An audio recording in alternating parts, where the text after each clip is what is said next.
परवान हरियाणा देखने वाले सारे दर्शकों का राम राम। इस वक्त मौजूद हाँ पे महाकुंभ के अंदर मौजूद हाँ, और आपने मिलावांगे एक महाराज जी से मिलवाएंगे, और कैमरामैन को कहूंगा मेरा पीछे पीछे आ जी।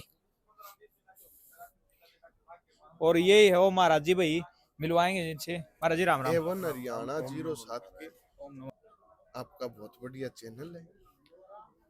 आप बहुत बढ़िया मनुष्य हो, सनातन प्रेमी हो, जो इस भीड़ भाड़ भरे मेले में अपने घर का कामकाज छोड़ करके कुंभ मेले के अंदर संतों की इस पावन धरा पर संतों के साथ रात्रिकालीन में इस घोर ठंड के अंदर आप जो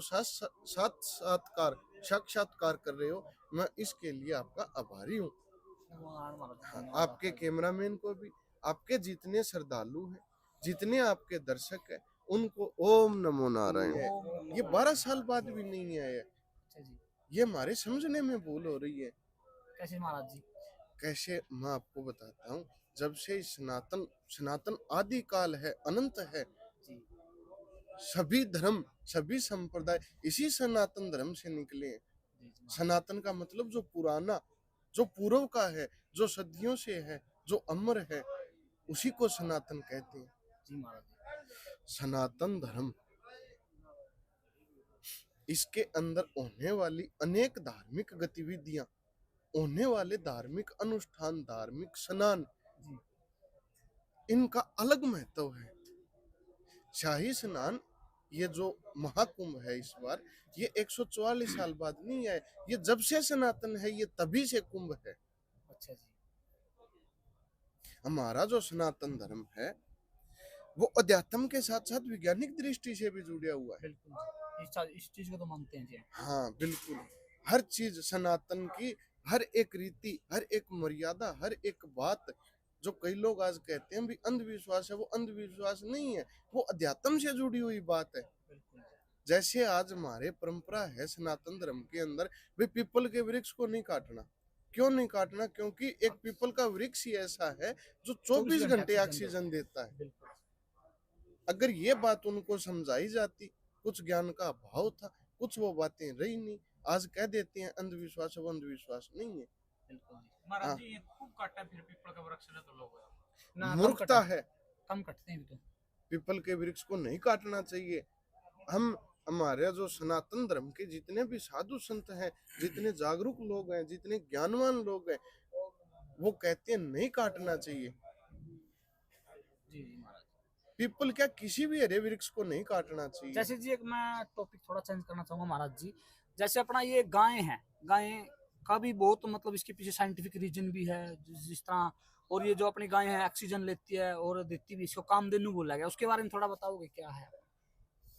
जी बिल्कुल, मैंने आपसे पहले ही कहा था अभी जी। भी सनातन धर्म अध्यात्म के साथ साथ वैज्ञानिक दृष्टि भी का महत्व रखता है। वैज्ञानिक दृष्टि से देखा जाए तो मनुष्य की जो उपज है मिट्टी के अंदर है, इसका बचपन मिट्टी के अंदर व्यतीत होता है।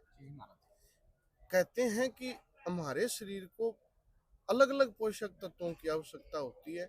उसके अंदर 18 ऐसे तत्व हैं जो मनुष्य शरीर के अंदर पाए जाते हैं। वो 18 तत्वों से ही मनुष्य चलता है। वैसे तो बहुत तत्व है, या तो 18 तत्व धरती माता के अंदर पाए जाते हैं, इसलिए तो हमने धरती को माँ बोल लिया है। ऐसे 18 ही तत्व धरती के अंदर पाए जाते हैं, मिट्टी के अंदर पाए जाते हैं, जो हमारे लिए जरूरी है। और ऐसे ही 18 तत्व गाय के अंदर पाए जाते हैं। बहुत बार रिसर्च हो चुकी है, बहुत बार शोध हो चुका है। अगर गाय को सबसे खतरनाक जहर संख्या भी दिया जाए, धीमे धीमे गति में, धीमी धीमी मात्रा में अगर गाय को संख्या जहर भी खिलाया जाए, तो गाय के गले के अंदर रहता है।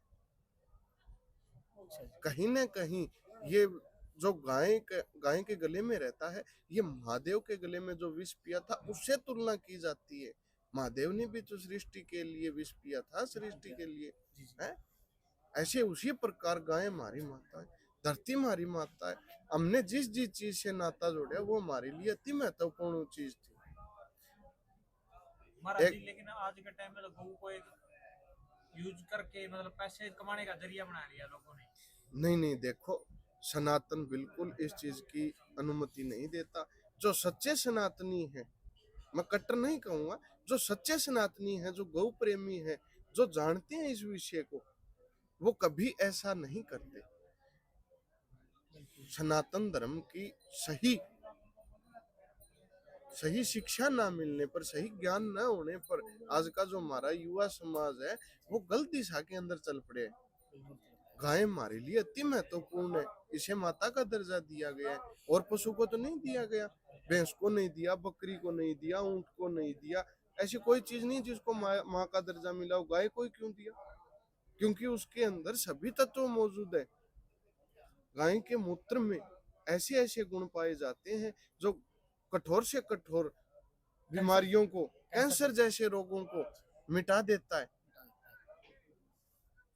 रहा सवाल, हाँ आप मुद्दे से भटक गए, रहा सवाल अपने महाकुंभ वाला, जो कहते हैं 144 साल, 144 साल नहीं, जब से सनातन धर्म की परंपरा प्रचलन में है तभी से ये कुंभ प्रचलन में है।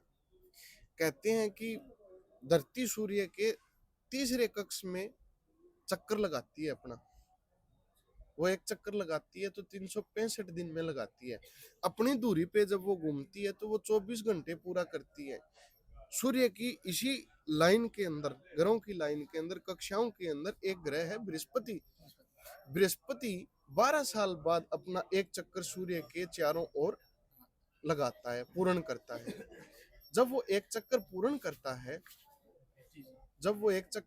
करता है तो ग्रहों की, नक्षत्रों की, पृथ्वी, सूर्य और अन्य जो बचे हुए ग्रहों की ऐसी दशा होती है, ऐसी स्थिति में होते हैं कि वो एक ऊर्जा का स्रोत बन जाता है।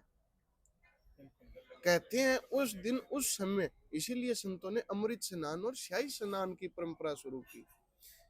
कहते हैं धरती के ऊपर, भारतवर्ष के इस पवित्र क्षेत्र में, संतों की भूमि में, सनातनियों की भूमि में ऐसे 4 तीर्थ हैं जहां इसका महत्व हजारों हजारों गुना बढ़ जाता है स्नान का। जब सूर्य की किरणों के अंदर हम जब स्नान करेंगे तो कहते हैं जल और सूर्य की किरणों और नक्षत्रों के अलग अलग कक्षाओं में आ जाने से ऐसे ऊर्जा का स्रोत बनता है, भाई मनुष्य रिफ्रेश हो जाता है, बंदा स्नान करने वाला। और कुछ जी? महाराज जी शाही स्नान किस लिए, मतलब ओहो अभी तो शाही बताया है। ऐसा है, जो अलग अलग संत हुए, सनातन परंपरा से जुड़े हुए, प्राचीन काल में आदि गुरु शंकराचार्य जी भगवान ने जब 4 मठों की स्थापना की थी भारतवर्ष के चारों कोणों के अंदर, तो उन्होंने संतों को व्यवस्थित प्रणाली भी बनाई जिसे हम अखाड़ा के नाम से जानते हैं। समय के साथ साथ अखाड़े अलग अलग बंटते गए। मौजूदा हालात में सन्यासियों के 7 अखाड़े हैं, टोटल मिलकर के 12 अखाड़े बने।